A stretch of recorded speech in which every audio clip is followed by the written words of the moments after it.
All right, guys, welcome back to the Atlas Hour. Today we have Vigorous Steve. Hopefully this is, just the continuation of what you've been watching over at Steve's channel. And if you haven't been watching that, go watch part 1 first, because it'll make a lot more sense, because we've been talking for the past little over an hour. So you can see all of that on his channel. So if you haven't, I'm sure all of you are already, huge fans of Steve if you're coming over here, but maybe Steve will get 1 or 2 new followers or subscribers, which would be awesome. But no, man, I'm stoked to have you because, as I mentioned in the previous one, Steve was kind of one of the first people who I heard talking about longevity in the bodybuilding space. As you guys will all know, my background is, both medicine, but heavily PED riddled and bodybuilding and all the steroids and stupid decisions. And then I got to a place where in my own life, I really wanted to start focusing on longevity. It was right around that time when I was doing that I found Steve and Leo and Derek and people like him that were actually like me, who wanted to look good and had this background, but also wanted to live longer and cared about their health. Because, historically, we just, in the bodybuilding world, we didn't really look at health and longevity as anything in the future. It was more of how can I offset estrogenic side effects? And that was our health. How do I not get gyno? Exactly. How do I not get acne? That's about it, right? Exactly. And then you guys, you're talking about actual true longevity, focusing on telomere length and IGF levels. And, I'm like, whoa, yeah, these are the guys who I'm resonating with. So I watched your stuff for a while and it's just awesome to have you on, man. So thank you so much. Thank you. Thank you for having me on. It's an honor. I see you, go on all the podcasts. So I wanted to partake as well, so I don't feel left out before you blow up. At least I can say I was there early on. I was an early adopter. Yeah, one of my definitely influential members in the social media space too. I mean, I don't follow a lot of social media people. I just, you probably feel this way too. You get to a point where you're like, it takes a lot to impress you, and not to be a cocky or a dick. Like I know more than other people, but when I found like yours and Leo's and Derek's stuff, I was like, okay, these dudes actually impressed me because they're talking about stuff that no one else is, which was really, really cool. No, and it's the same here. Like you don't hold back, and you don't dumb down. And that's, for a guy like me who's lived it for a long time, 25 years in the bodybuilding space, and now a little bit of anti-aging longevity stuff on the side, still mainly bodybuilder, but some longevity on the side. Yeah, I mean, it takes a lot to impress me nowadays. So I don't watch much, but every time I watch your stuff on the other podcasts that you've done, I'm like, okay, I can sit through this for 2 hours and learn something new. I don't have to skip ahead. Yeah, that's awesome, you're putting on good work, man. Awesome. I'm going to say I'm literally going to die happy now because 2 things have happened in the past week. So I met up with Fouad Abiad in person, and we gave each other a little bro hug, and he was like, "Damn, dude, you're bigger than I thought." And I was like, "Holy shit!" Like IFBB Pro, Fouad just told me, and I was in a suit and looking skinny, I thought. And now Vigorous Steve has told me that he's learned something from me. So now I have an academic and a bro who I'm going to die happy, man. Yeah, it's like you put it in a frame right next to your, your residency. Yeah. It's even cooler than that, for sure. Yeah. I can make one in Thailand, make it look super legit. We got the Harvard stuff, Harvard degrees, and fuck, I'll make that in one of the. Yeah, it's a great place. Yeah, send me one of those. That I passed Vigorous University. Sure, we'll do. Awesome, man.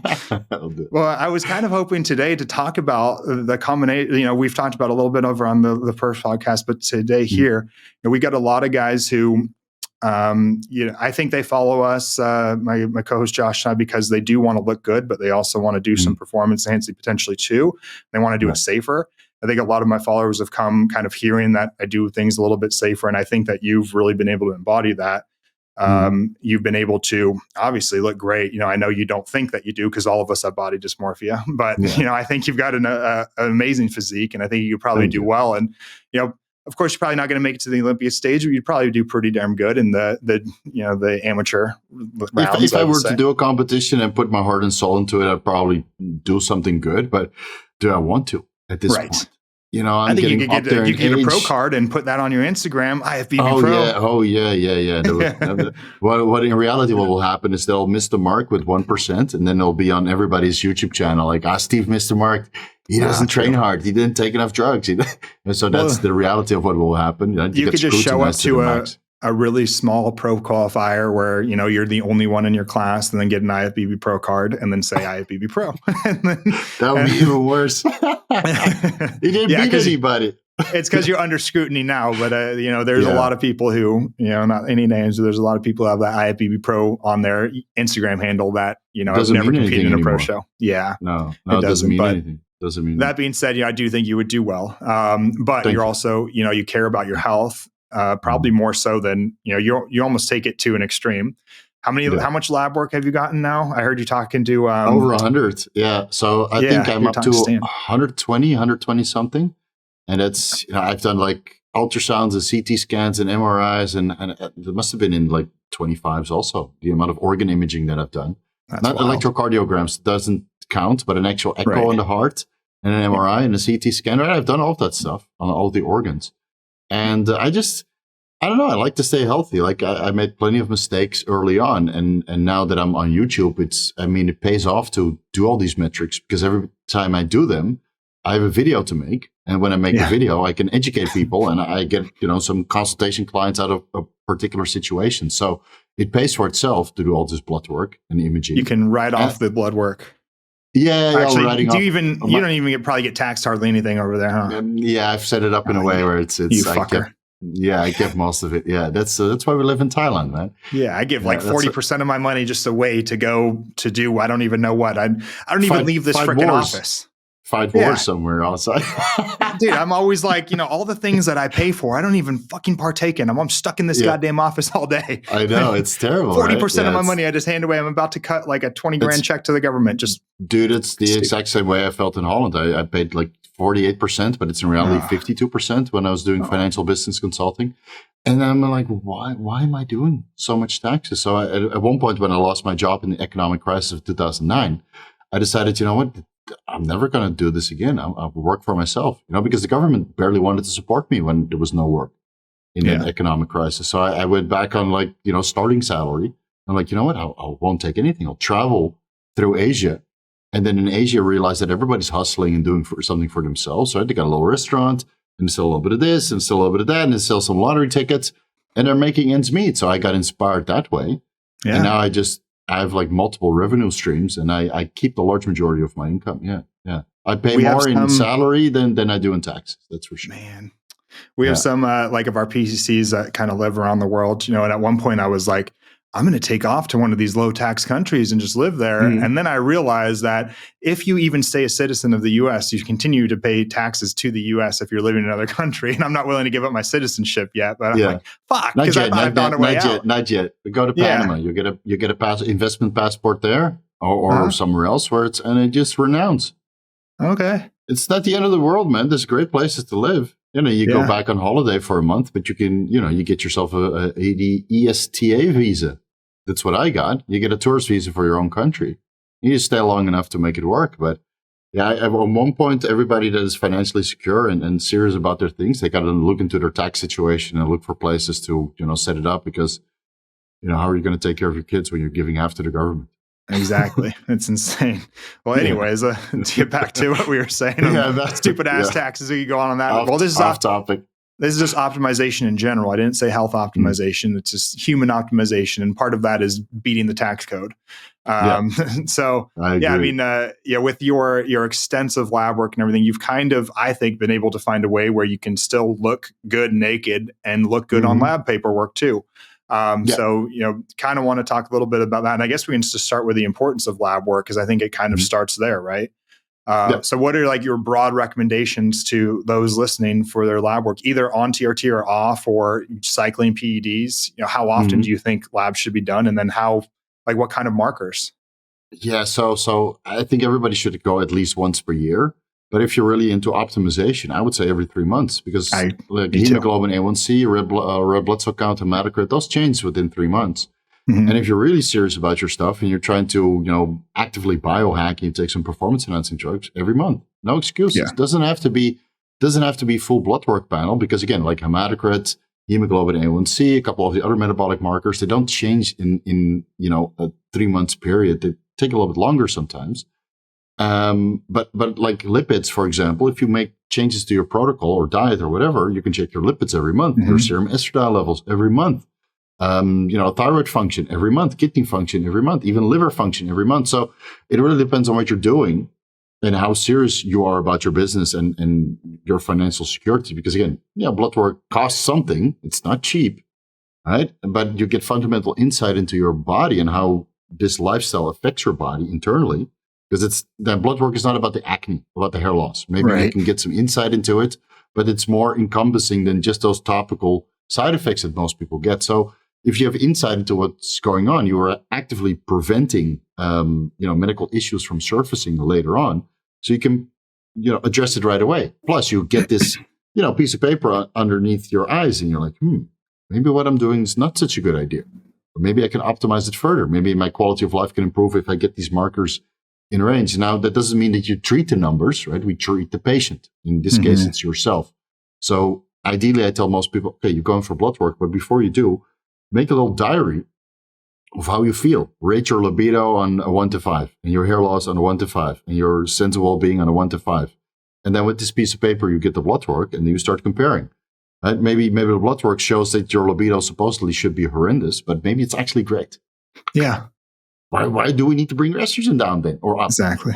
Right. So again, I think once per year. I used to do it once per year in Holland when I was still drug free, because that's all the system allowed us to. We had healthcare, and even though that sounds great on paper, healthcare, governmental healthcare is not great because you can only do blood work once per year. It takes 3 weeks before you meet the general practitioner, and even then, it's a general practitioner, so they're not really specialized in something, and they certainly don't understand anything about pharmacology. So why even bother going there, right? They're not like you and me where we spent an entire lifetime researching that kind of stuff and optimization from all aspects. So back then I would do it once per year, and then I felt that it was enough. But now knowing more, I would just do it every 3 months at least. Full one. Yeah, with small ones in between. Yeah, and regarding the markers, well, do you have an hour to talk about all the markers? Sure. There's so many of them, right? So just to make it go by the Vigorous Steve panel at Merrick. Yeah, basically, I have 2 ones, like a checkup panel and a full one. The full one I would do maybe every 6 months, and then the checkup one every 3 months, right? So you do a full one, checkup one, full one, checkup one, etc. And then if you need more, if you're actively biohacking, just check a couple markers which were off on the last one, because hopefully when you get the results, you're smart enough to make the changes or do a consultation with a guy like you or me to make the changes or help you make the changes. And then you give that a month to set in, and you go check it again to confirm. Yeah. So I like to do blood work as frequently as possible. I'm going again in a couple of days. I got to do that too. Same. Yeah. I love that stuff, I like the differentiation too of not treating the level per se, and treating the patient. One caveat I would say to that, like that is optimal, I'd say, for hormone levels. Absolutely. There are things that people can't feel that we should point out, like when it comes to, that's true. That's like lipids, it sucks because people's lipids are skewed, and like, we need to get these down. We're going to add in a little bit of ezetimibe and everything. And well, what will I feel? You're not going to feel a damn thing. I'm sorry. Your wallet will cry. You have to spend more money on exactly. drugs. What you'll feel is, you'll feel great when you don't have that MI at 60, like you're going to feel great being able to still cardiovascularly be intact in 30 or 40 years, because all of us are going to die with a bit of atherosclerosis. We just need to limit the exposure to whatever extent. So there are things that it's hard, like blood pressure. Most people don't feel. When it gets insanely high, of course, we feel it. We feel awful. You're tired all the time, and you feel red and hot. And but for the majority of like a 130 over 90, people don't feel, but we do know that it's deleterious to their health. So there's lipids. Over time. Lipids, blood pressure, things like that. You don't feel, but hormones, that's such a big thing. And there's so many people who, there's a guy who has a 500 who feels awful, where their libidos crash. They know, and they're doing everything else right. Like you'll see in podcast 1, we talked a lot about what to pre-TRT, what to do. And they're doing all those things, but they still feel awful at a 500. What's to say that for the past 20 years, their labs weren't at 1200? And so 500 is a significant decline. And you wouldn't know that just based on the levels. And that's the unfortunate thing about, medicine 2.0 or Western medicine, whatever you want to call it, is that they go, oh, you fall within these reference ranges, you're good to go.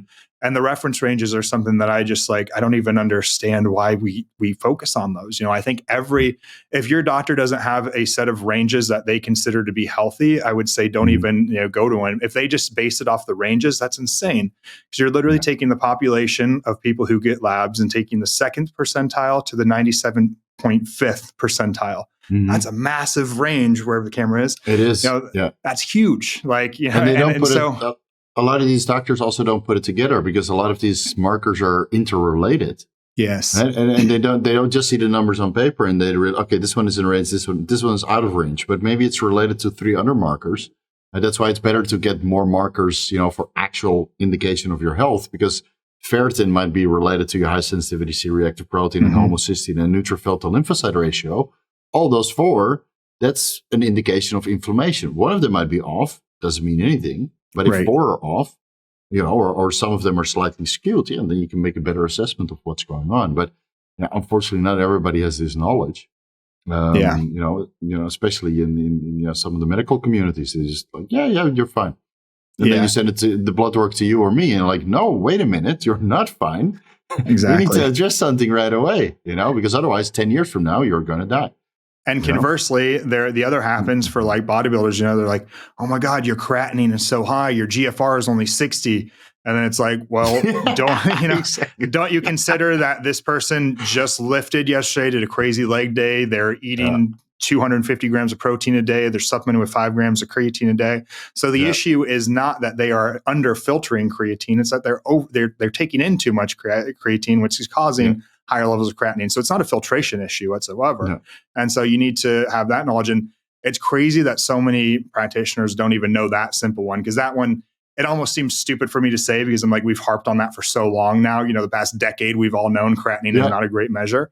But there's still so many people who come in that go, yeah, I got put on TRT at this other place, and then they took me off of everything, and they told me my kidneys were failing. And I'm like, do you supplement with creatine? Oh yeah, I take 5 grams, and my pre-workout has it in there. So I'm like, yeah, you're taking like 10 grams of creatine a day. How much protein do you have? 200. Did you do legs yesterday? Yeah. I'm like, issue's not there. So we get, you know, cystatin C, GFR is great. We also do like SDMA, which is a newer marker. That looks fine, you know. And 24-hour urine collection tests, no problem. We like your GFRs then like 180.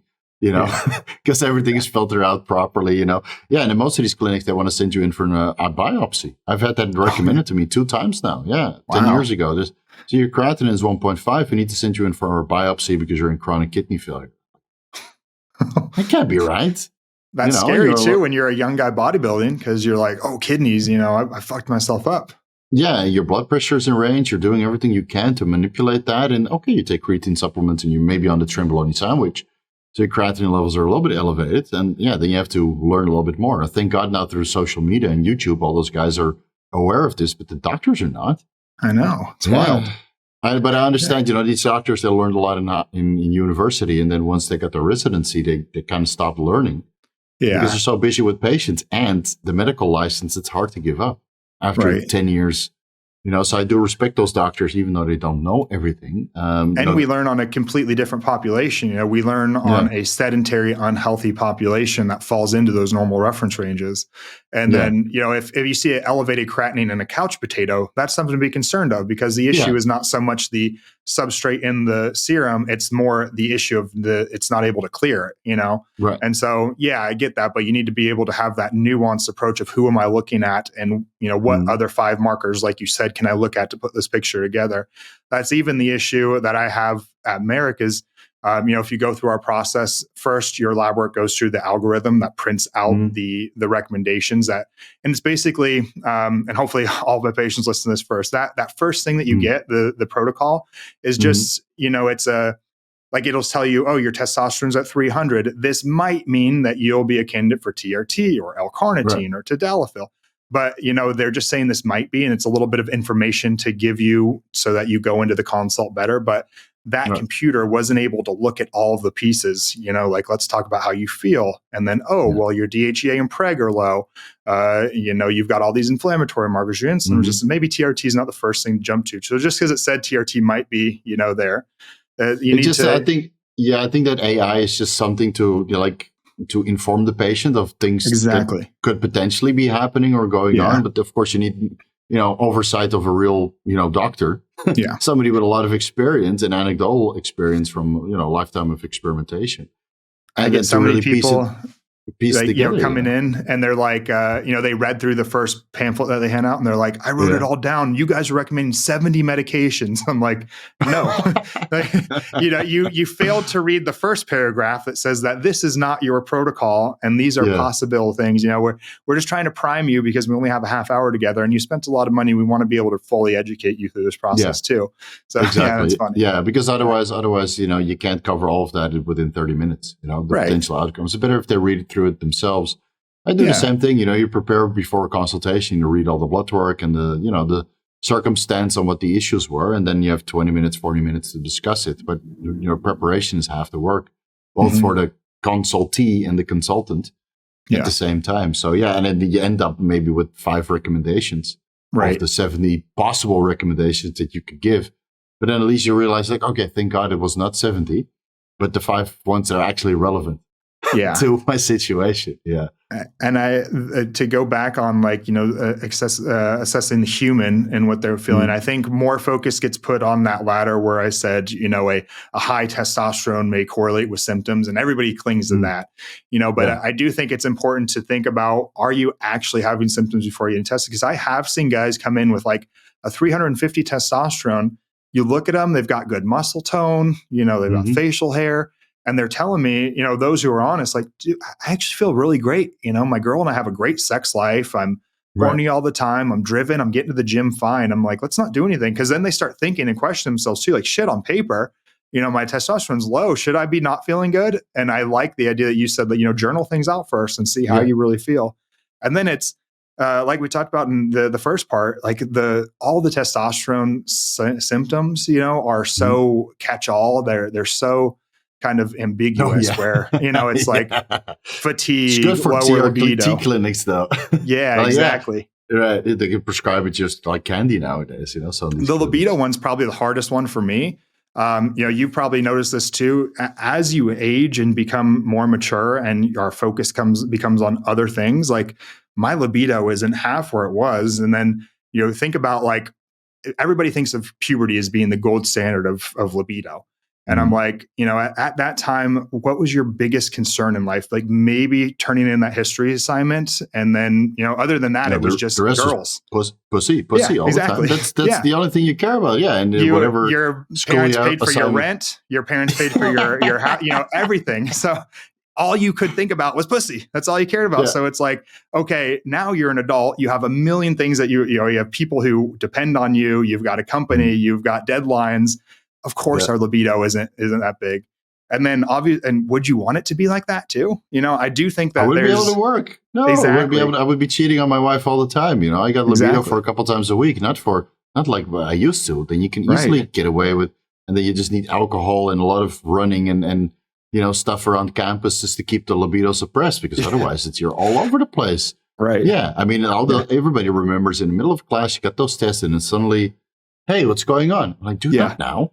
What's going on? Leave me alone. I can't deal with that stuff right now. I'm in my 40s, I try to tell people is like, okay, are you telling me that if you went on vacation and, all your deadlines were met, the kids were taken care of, you got a full bank account and your wife's sitting there in lingerie telling you to jump on her, that you don't want it? And then they're like, oh, actually, no, because that does happen. That's true low libido. If that's happening, there's something wrong. If you're like, fuck, baby, I'm not in the mood, I just can't get there, and it's not working. That's true. Like, there's probably some hypogonadism going on. But it's like, if it's just because you're not thinking about pussy 24/7 when you're in your conference calls, that's probably not a bad thing. It's fine. Yeah, it's probably better. Yeah, it's probably better that's not the case. So yeah, you got to treat what's going on, and then everybody wants like phenomenal libido or phenomenal productivity or phenomenal sleep, but sometimes life gets in the way. You kind of have to find a perfect balance between everything, but that constantly changes as you get older, and your priorities change as well. Like I think my priority of perfect sleep is less now, because I do so much anti-aging stuff that pharmacological interventions kind of compensate for. Yeah, like NAD plus, for example, nicotinamide mononucleotide improved my sleep quality 10 times, so I can get away with less. And if I miss an hour, or I wake up because of my cats or maybe kids in the future, then I don't have to worry about that, right? I don't have to follow the Huberman sleep pattern of gratitude and then And I love you, Huberman. You're great. But like as a businessman that's super busy, it's just unrealistic to do all these little things. 5 hours of a morning routine, and then just to be able to sleep. No. I get started. I roll out of bed, I get my coffee, and I get to work. And then within 2 hours, I got 200 emails done, and I made X amount of money. So, that's before fasted cardio, So when do you take your NAD? Is it morning, or are you taking it before bed? You probably got a whole video on this that people should go watch, but just a teaser. Yes. So I got the mitochondrial support stack, which discusses that. I do NAD plus IV administrations once a week. Okay. Now I do it on Monday because Mondays I usually don't record. And NAD plus is an intense administration.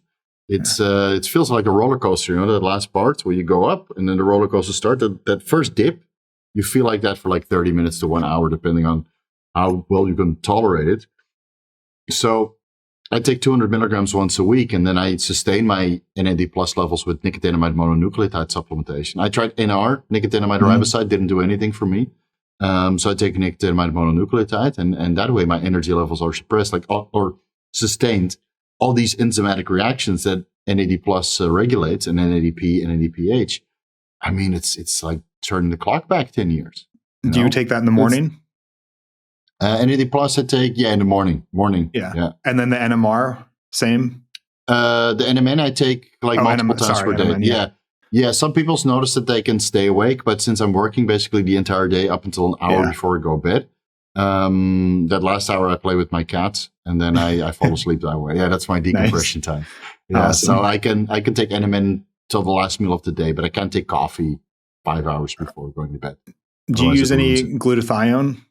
Yeah, 1,800 milligrams once a week, and then 4 times a week I take 600 milligrams, but that's per day. But that's for general fertility levels. I think I'll cut it back to 600 milligrams 3 times a week. Do you do injection or like liposomal oral? No, I do injections. Yeah, gotcha. I did liposomal for a long time, but I felt that my fertility parameters weren't really improving. And it's very hard to find concrete evidence online about adequate injectable glutathione administration practices. Right. So I just went by how my fertility parameters improve. And it seems that 600 milligrams per day seems to be the sweet spot for me, because I still have oxidative stress, because I still go to the gym, and I still eat a high protein diet. And I do daily fasted cardio and that kind of stuff. So my antioxidant intake is quite high. But that way I get to look a little bit younger too. Yeah, my skin is nice. Yeah, nice and white. Just like it takes a lot for an influencer to impress me. It takes a lot for a supplement to impress me. And glutathione has literally impressed me multiple times. Now, the first time I think Memo at Merrick sent me some as a gift, and it's awesome. But the first time I got roped into one of those Spartan races where I had to run like 10 fucking miles and do all these obstacles and shit. And most of my training is like resistance training. I'm certainly not running 10 miles anytime. So I went and I thought for sure I was going to have rhabdo. I'm like, I'm going to have rhabdo. I'm sure. Yeah. Sure. Yeah. I went home and I injected glutathione, and the next day I woke up hardly sore. It was like wild. It was mine. I was like, whoa, this is crazy. And that was like one experience. And then probably 5 times now I've had experiences where, the day before you're about to get sick, throat starts getting scratchy and you're like, yep, I'm sick. Like tomorrow I'm going to wake up sick. If I hit some glutathione at that point, I wake up almost cured. It's insane. I haven't had it to where I transition over being sick. So it's an N of 1, but it's been very great for me.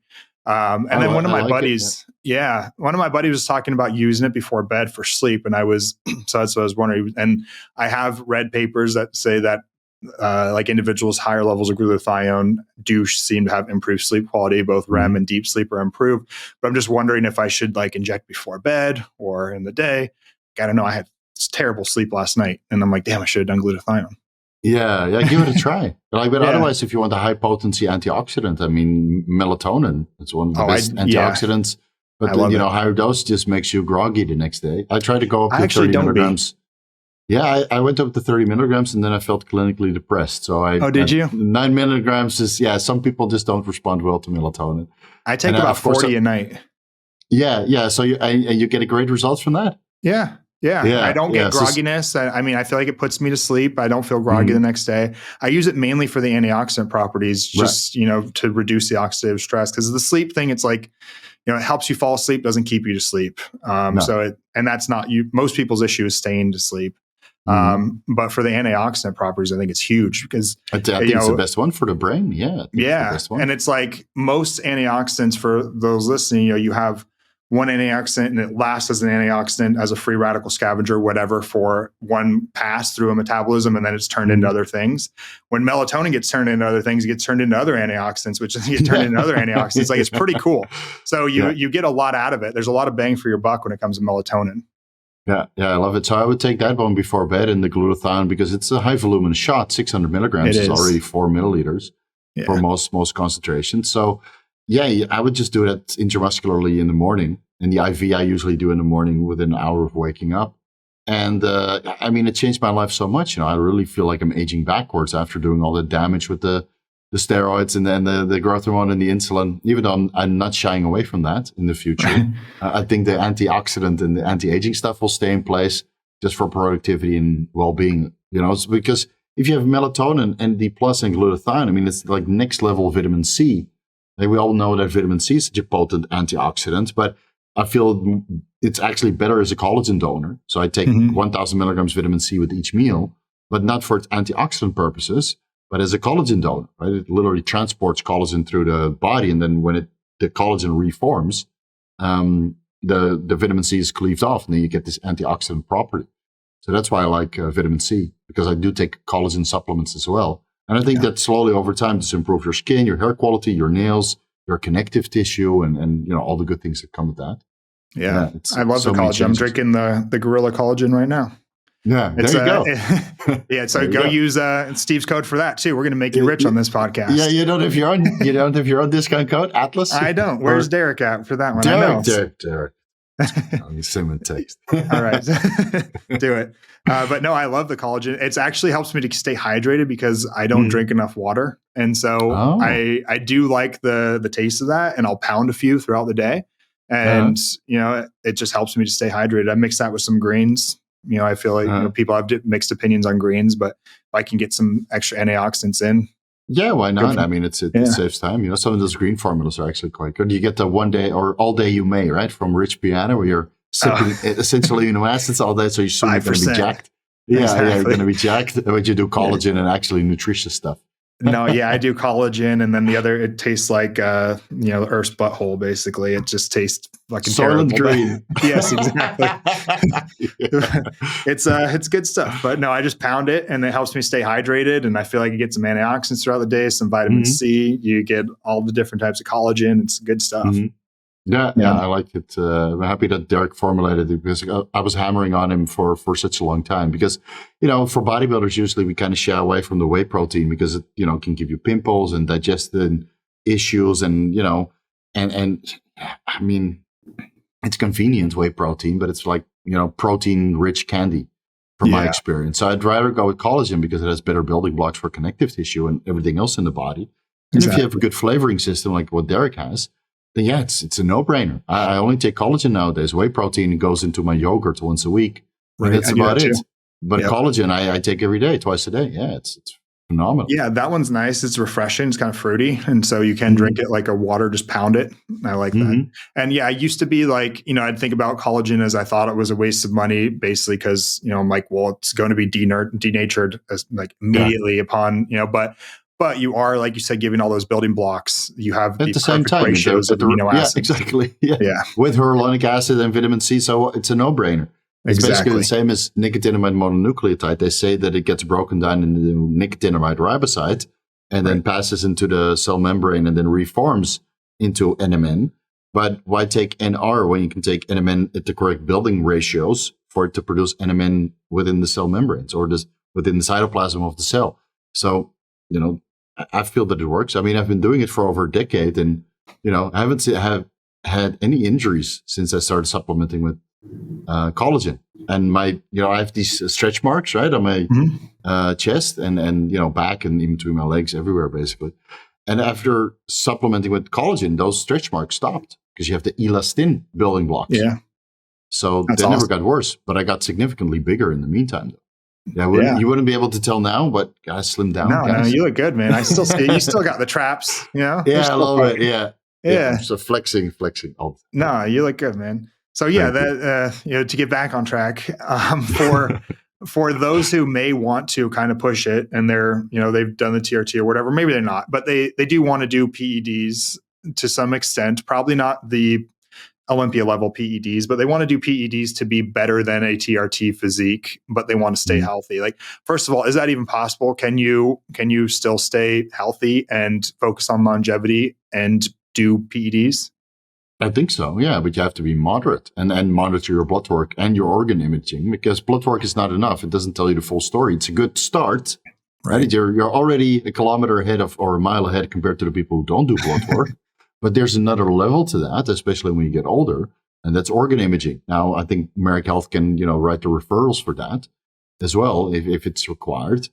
Yeah. And, blood work is a very good indication. But if you want to optimize your health, then yeah, you can't exceed the dosages to bodybuilder levels, like experiments that you and I ran in the past, because it will certainly detract from your health, at least in that moment. Will you have long-lasting effects? Depends on how crazy you got, right? I don't have any long-lasting effects as far as I know, but I did suffer some medical issues that I had to resolve, like non-alcoholic fatty liver disease. I had to resolve that. And some issues with my heart, which I had to resolve, but probably also related to some vaccines. And again, that's on paper. Yeah, not any structural issues, but when I check my cardiac markers, I'm like, it was better before I got vaxxed. So unfortunately, that's the case. Yeah. It was required for the visa, unfortunately.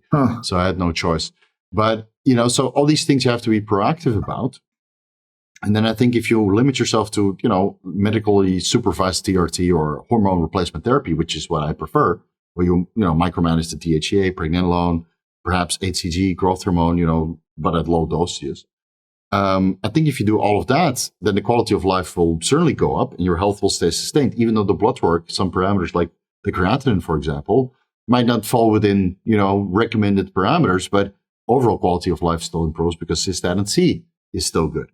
Right? So you have to look at the total picture. But if you want to be huge, healthy, forget about it.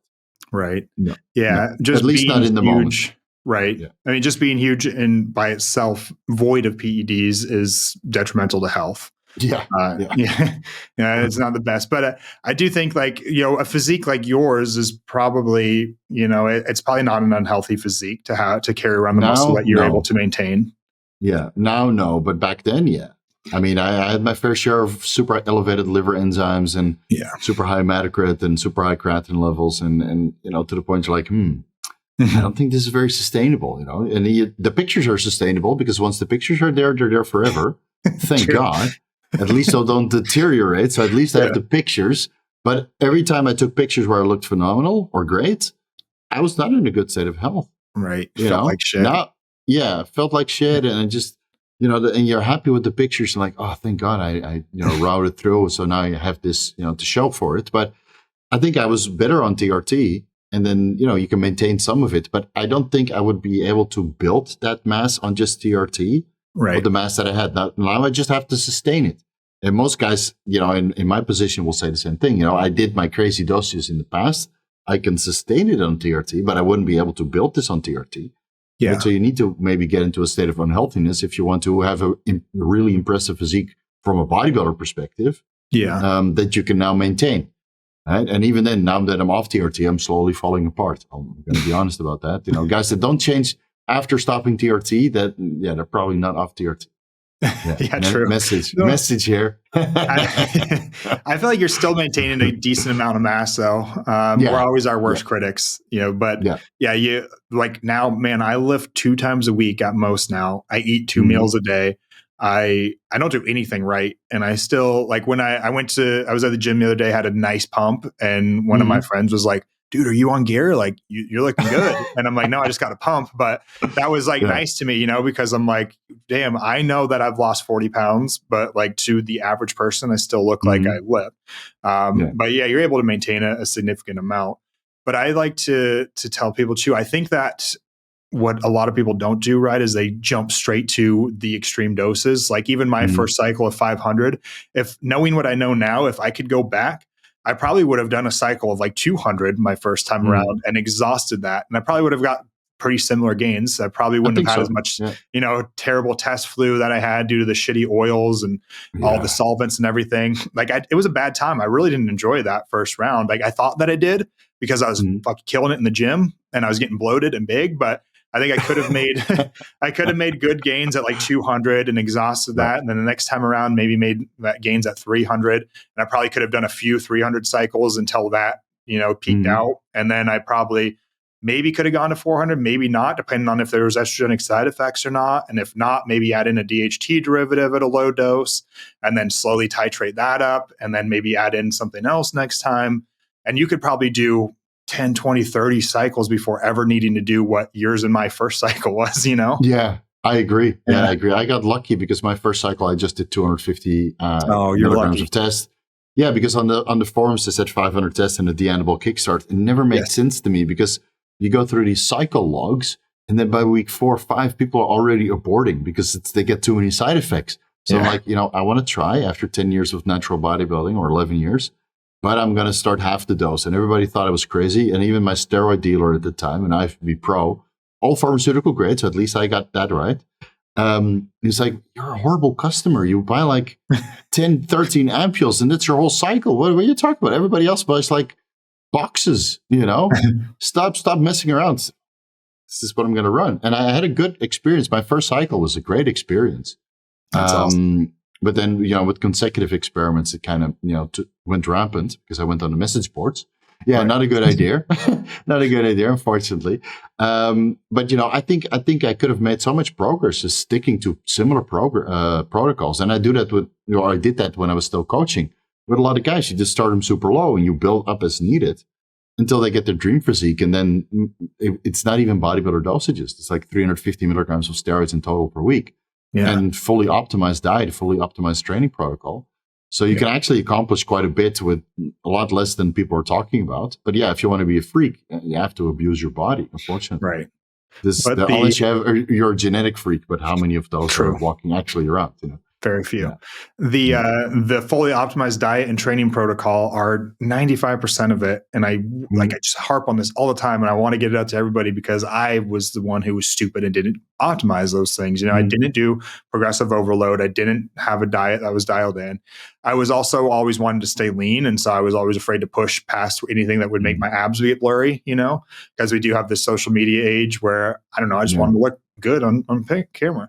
But when I finally was like, fuck it, I'm going to get a little fluffy and I'm going to actually dial in this progressive overload, meaning every time I went to the gym, either a rep was increased or a set was increased or I threw a fractional plate on. Like that's when I started blowing up. And I'm like, damn, I could have been doing this for 9 years and I would have been really, successful. It was like my last cycle I ever did. And then I wasted all this together at the end. Exactly.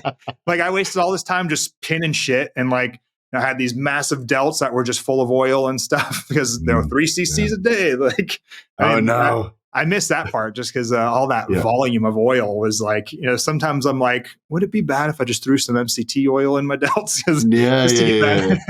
Get that cosmetic effect. Exactly. Yeah, that was the best part. I think that cosmetic effect of those delts. Everybody would always be like, damn, those delts. I'm like, natural. It's after a while you metabolize it and then it's gone, Yeah. And I think. Yeah, I think the outcome of my first cycle was a success because I did put in the work. I was already a super meathead, focusing on the diet and the training. So I basically had everything set up and primed, and then I put in a little bit of steroids. And I blew up, right? When I look at the progress pictures, I'm like, man, it's a big difference, Yeah. But some people just don't get that if you don't put in the work.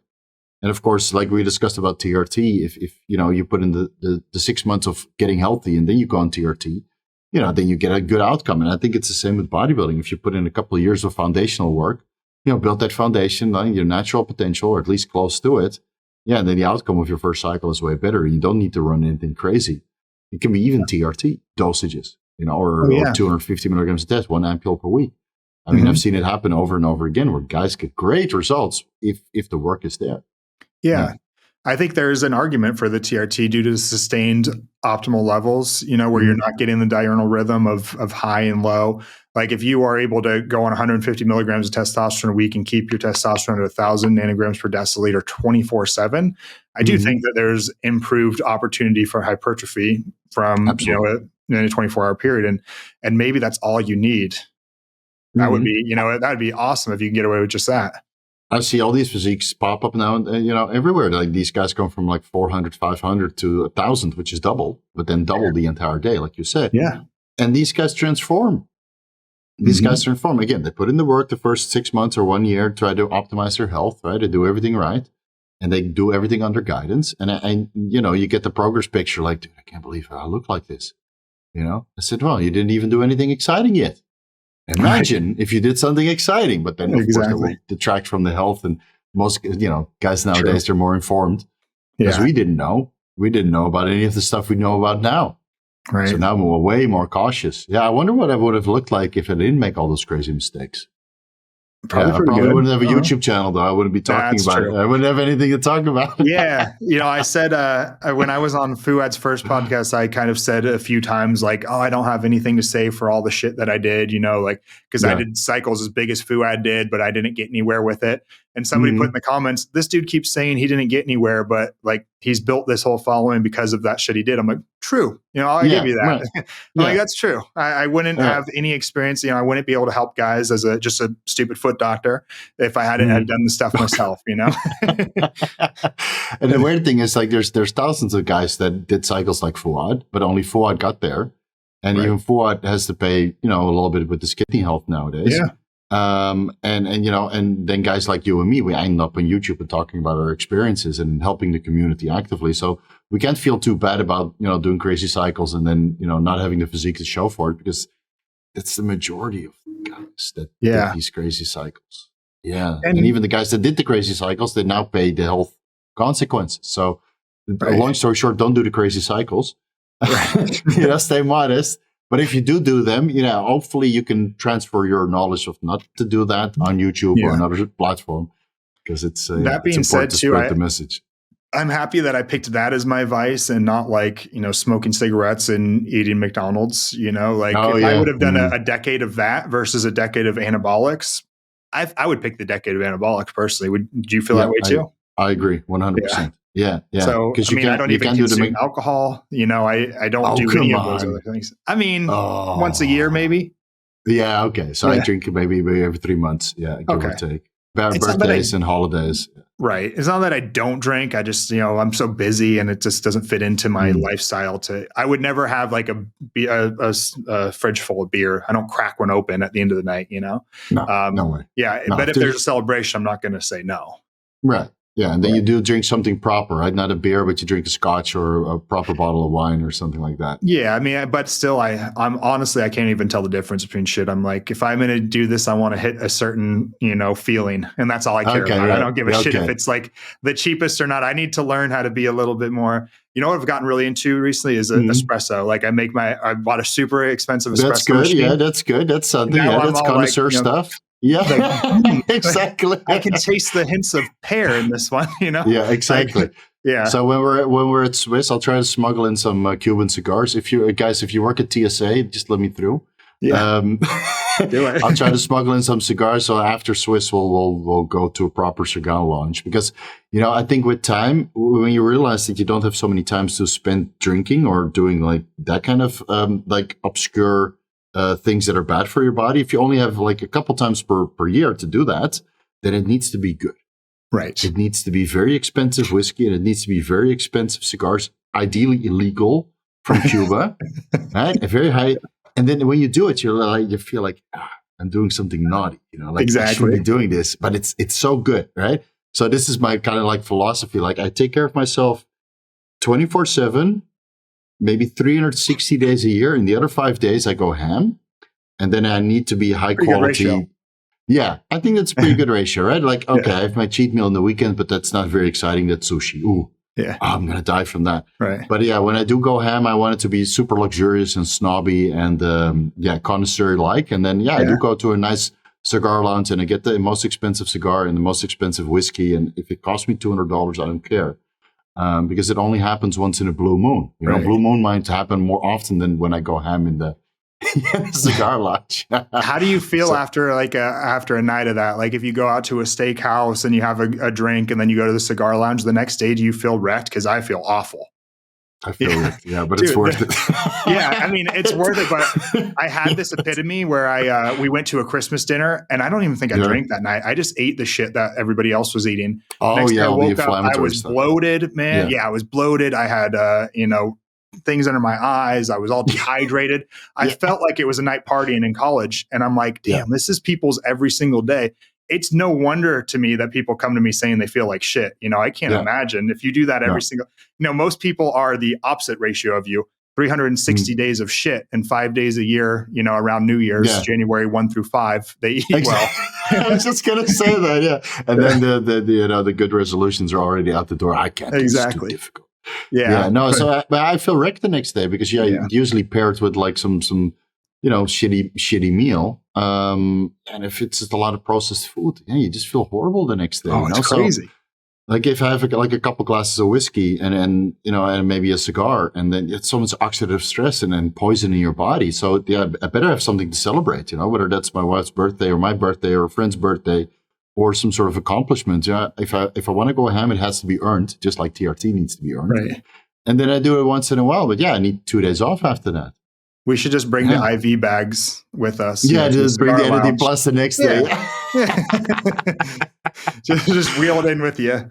That would be something. Yeah. Oh man, I'm sure I can get away with it in the cigar lounges. I know. Yeah. Oh yeah, you should. Just offset. Then you're just at neutral. You've offset it.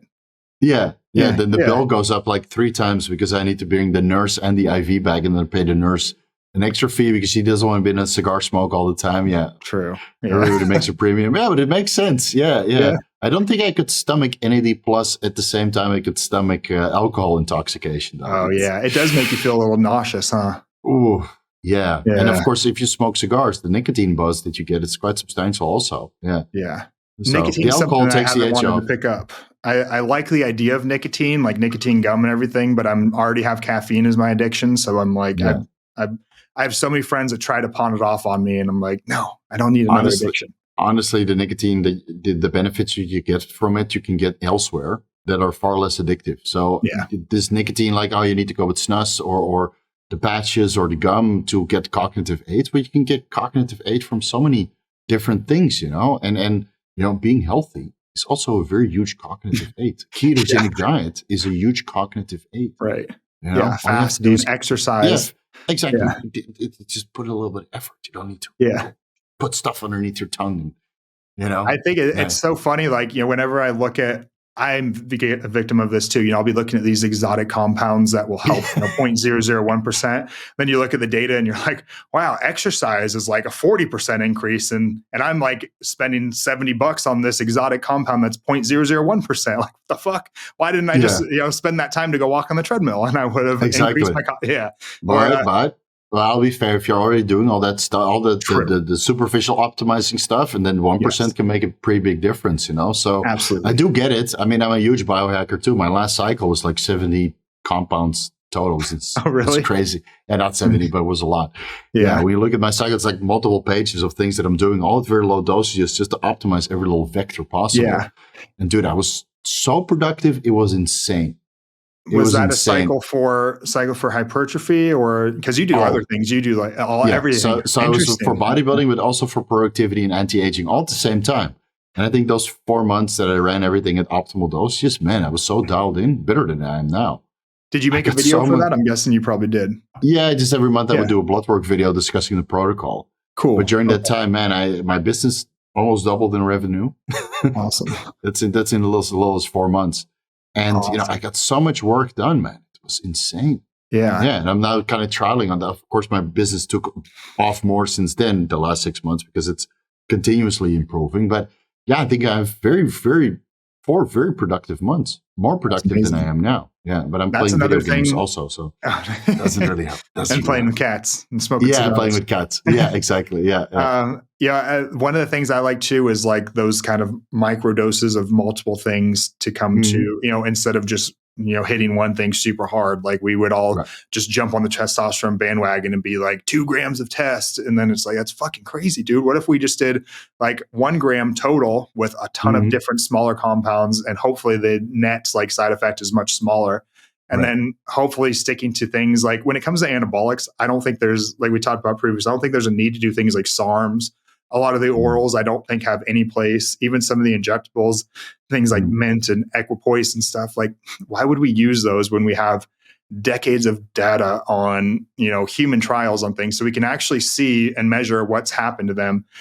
Even looking at, so many different studies, from either anti-catabolic studies or transgender type studies, things like that, we can gather a lot of really good information on. Yeah, medical settings, so if you stick with test primo, nandrolone, and anavar, maybe anadrol here and there, right? If it's absolutely warranted. Yeah. I think you got so much data to pull from that as well. Now, I will say that by the time this podcast goes live, you'll see a video on my YouTube channel called 2,000 milligrams testosterone intake per week. So don't poo-poo on the 2 grams of test cycle. That was the best cycle I've ever done. Was it? Yeah, my blood work is actually quite good. You'll see my lipids, like my HDL 50, LDL 120, but that's without the Zetamide, just citrus bergamot. Wow. Liver enzymes a little bit elevated, but I was training twice per day. So give that video a watch. Like 2 grams of test is not that far-fetched when you're a bodybuilder. And I think it's better than the gram of test and then train amastrone and minstrel and this and that on top. I would rather do bioidentical stuff at higher dosages. But, again, guys, it's just a phase. And eventually that phase will lead you down a path of unhealthiness. Luckily, I quit while I was ahead. But I've still faced many of these side effects. Even though I would prefer to do a 2 gram test cycle at one point or another. You would like to? Yeah. Maybe one day I'll do something again. I've been thinking about it. Like, what would I do? I don't know. I would probably just be a little bit higher testosterone and maybe a little bit of anavar or something, or primo. Crazy. Crazy.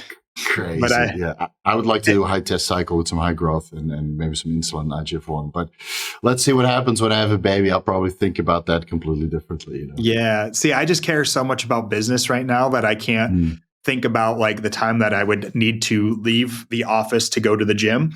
That's like, I'm like, that's a few $100 that I would lose in that hour, and then I'm like, damn, I don't know if I can every single day. I'm like, how can I make a few hundred more, like here and here and here? It's hard to justify, especially when it's a couple thousand more. Yeah. Exactly. Yeah. No, when you realize that you go away from the desk and you're literally losing like $2,000 in the time that you're going to the gym, or potential revenue. Yeah. But if you realize that you're super busy, like that's why this month I basically take a month off from work, from the gym, because just to catch up. Yeah. That's been my last year. It's like, I take some time off of the weekend from work. I open up like a 2-hour window where I can go train and I get that done. And then throughout the week, I try to do walks in between patients and stuff. And that's about as much as I do. And I maintain my lab work stays good. I look decent, but I'm also have that that passive income on the 10 years of lifting that I had previously, where it just hangs around, luckily. So if you make these stupid decisions, make them in undergrad or something, build a good base and then get out and just fucking kill it. I think for most bodybuilders, ideally you do like a couple of years natural, let's say from 15 to 25 years old. Then you do 5 years of cycling, and then, you build your foundation, which you can then maintain into your 30s. You do all your crazy shit between 25 to 30, which is where I did most of my crazy shit. Most people can walk away with that, because their body is still resilient, assuming that they take care of their health in the meantime, which is what I did. I was still eating healthy. And then you can maintain it afterwards. But after 30, I know the same stuff that you did in your 20s, it will get more difficult to maintain your health. Like I couldn't maintain it, even at lower dosage cycles, right? And then at one point you're like, maybe I can't even run a gram of stuff anymore, right? Or multiple combinations. But I think if you do it like that, when you do the crazy stuff when you're still resilient, if you want to, right? If you want to be a bodybuilder, then you can maintain that in your 30s, 40s, and 50s. And then you focus on business, which most people start to get serious about business when they're close to 30 and afterwards. And before that, you still need to play a little bit too much. Right. Chase girls and travel around. And I think some guys they're like Derek started a little bit too early. He didn't have time to travel much. True. Now he's traveling. Now he's doing well. But he was like all into business. So now it's catching up. Yeah, but he stopped that PED journey a long time ago already too. Smart. Yeah, because your goals change too. Like I'm just not even. The only reason why I'm like maybe I should do anything and build is like literally to just help the business too, because you've got to look a certain way, which I know you probably have that pressure too, where it's like you've built this persona of your back double bi, is kind of like your logo.